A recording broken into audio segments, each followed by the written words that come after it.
Support WrestleTalk! Thanks for your support on Patreon, Kratos' forgotten son, Chris Petro.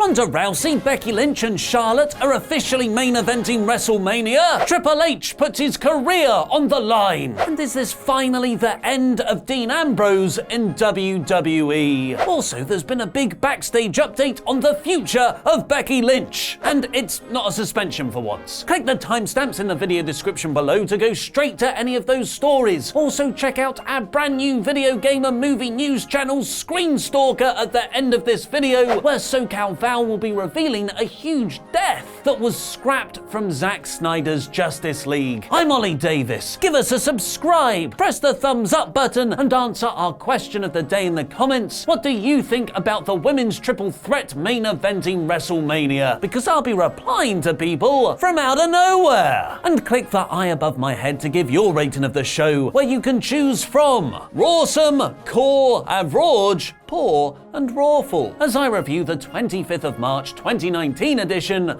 of Monday Night Raw. Michael Cole opened the show by revealing WrestleMania 35 will be main evented for the first time ever by lady people. Ronda Rousey versus Becky Lynch versus Charlotte will close the biggest show of the year in the crowning achievement for WWE's women's evolution, about a decade behind everyone else. And because WWE have announced it, there's no possible way they'll change their mind several times before then, and then again on the day itself. You were meant to start the show, Kofi Kingston Gauntlet. So to carry on the WrestleMania main event storyline momentum just 2 episodes out, we got a Beat the Clock challenge that Ronda openly called stupid. After Rousey, Becky and Charlotte each tried to take credit for getting the Mania main event, Ronda set the pace by beating Sarah Logan in 1 minute 25 seconds. Charlotte couldn't make Ruby Riott tap in time, and despite being taken out by Charlotte at the start, getting suspended, injured, reinstated, arrested, suspended again, and then medically cleared,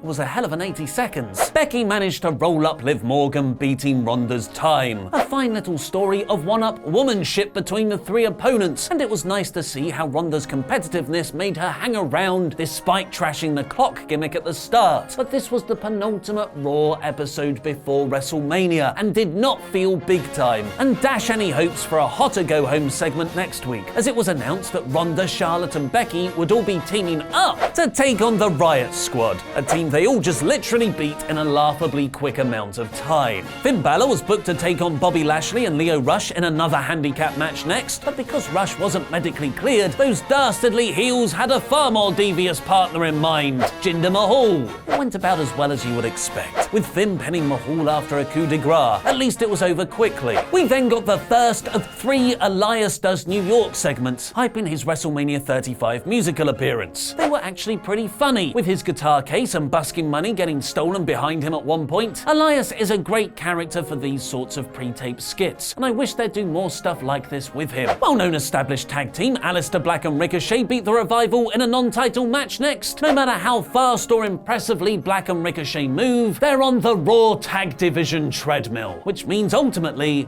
they're going nowhere. Drew McIntyre is an odd one. I always love his matches, his look, the way he wrestles, and his promo delivery, but he struggles to actually maintain any heat from week to week. And given the last few weeks of beating up Dean Ambrose and Roman Reigns, the crowd should have been a lot hotter for him from the start of this segment. Reigns accepted Drew's WrestleMania challenge and then beat him up for insulting his family, until McIntyre hit him in the smaller dog with a low blow and laid him out with a claymore. A wild Ambrose then appeared backstage.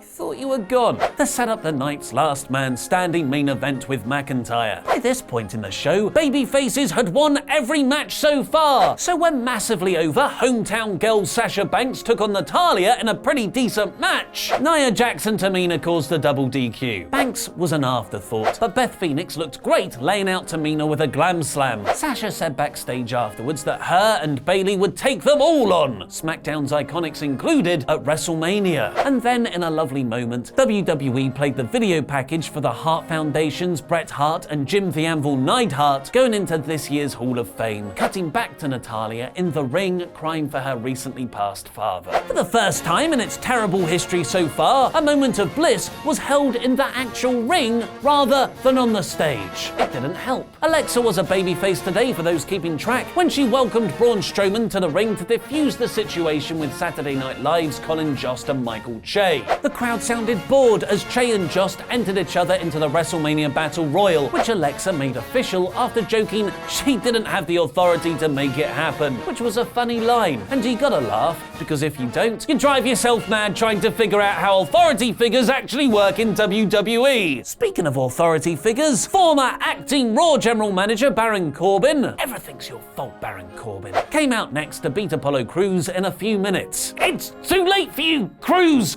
You're now stuck in Baron Corbin's mid-card vortex! Michael Cole said that after WrestleMania, Seth Rollins wants to be known as the Beast Slayer. Why wait? Oh, Beast Slayer. I wasn't that into Seth's Brock doesn't inspire people and WWE Universe content, but the ever-reliable Paul Heyman added a much-needed layer to the segment, falling over when backing away from Rollins, letting Seth literally drop the mic on him after saying he'll burn down Suplex City. Because brand split, LOL, the latest stop on Kurt Angle's Better People You Could Have Faced at WrestleMania retirement tour was SmackDown's US champion Samoa Joe. The two had an all-time great feud and series of matches in TNA, but watching Angle here was kind of depressing, clunkily going through and delivering moves. He still managed to pick up the win though. Guess how? Guess how they beat Samoa Joe? Yeah, the same way they've booked him losing for the last several months. A surprise roll-up and then Joe's angry face. Triple H based his Batista reply promo around a letter Dave's legal team had sent, which Hunter struggled to get out of his jacket because it's just so sexily tight, like a toiga. Triple H joked the first few pages of the letter were lyrics to the Spice Girls' 1996 smash hit Wannabe. Give me what I want! But then went into serious mode, agreeing to put his career on the line because if he can't beat Batista, he doesn't deserve to be in the ring anyway. This was a fantastic promo, but unfortunately the show was almost over when the main event began, cramming a last man standing stipulation into just 8 minutes. Ambrose and McIntyre ran through the big spots as best they could, with Drew eventually winning with a Claymore. I actually quite enjoyed the big move structure of the match, but the staircase Claymore 2 weeks ago was a far more effective way to write Dean off TV and ultimately the company. As going by reports, he's not booked on WrestleMania and this is the last time we'll see him in WWE. This was a pretty nothing episode where very little progressed in the way of story or drama, which would be just about passable at another point in the year. But this is the penultimate show before WrestleMania. This isn't what I want! It's not what I want! So this week's Raw is poor. And now on to Luke with the news. Thanks, Ollie, and a great review as always. And congratulations on your 5-star classic against El Fagador yesterday. Those burns have healed rather well after being put through a flaming table, it must be said. WWE house shows are often very different to the TV product, with wrestlers being given more freedom to improvise and generally have a bit more fun. Never has that been more evident than at a house show event over the weekend, where before the match, Elias offered Finn Balor the chance to sing a duet with him, covering the terrific Shallow by Lady Gaga and Bradley Cooper from the Oscar-winning A Star Is Born. Although hesitant at first, Finn just couldn't help himself, got his paws up, and sang the Lady Gaga part of the song.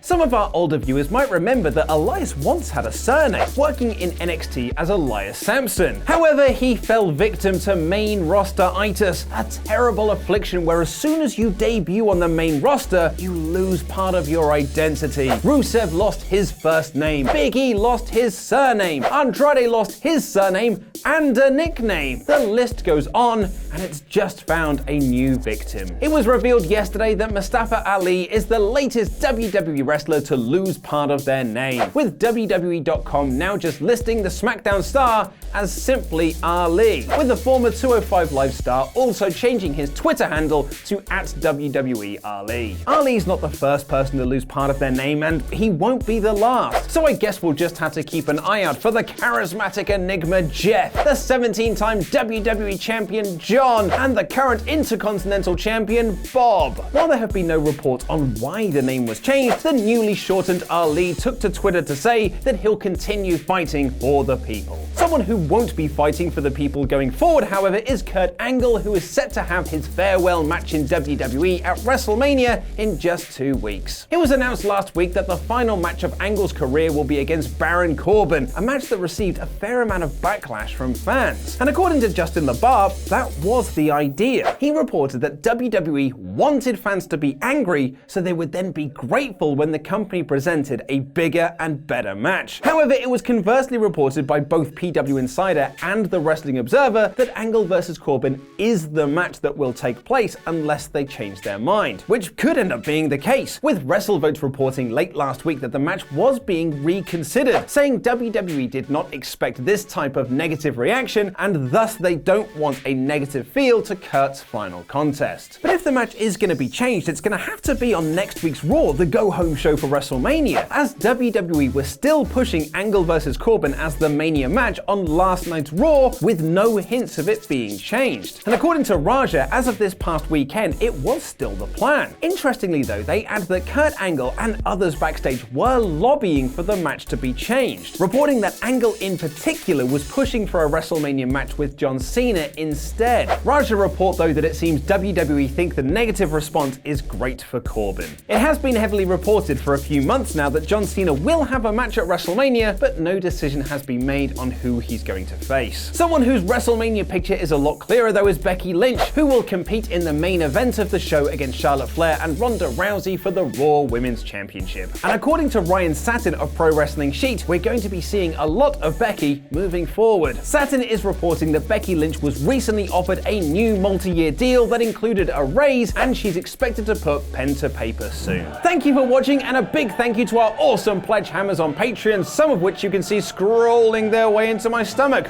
Watch the epic showdown between Ollie and Alfagador by clicking the video on screen, and subscribe to Screen Stalker and support the WrestleTalk YouTube family. I've been Luke Owen, and that was wrestling.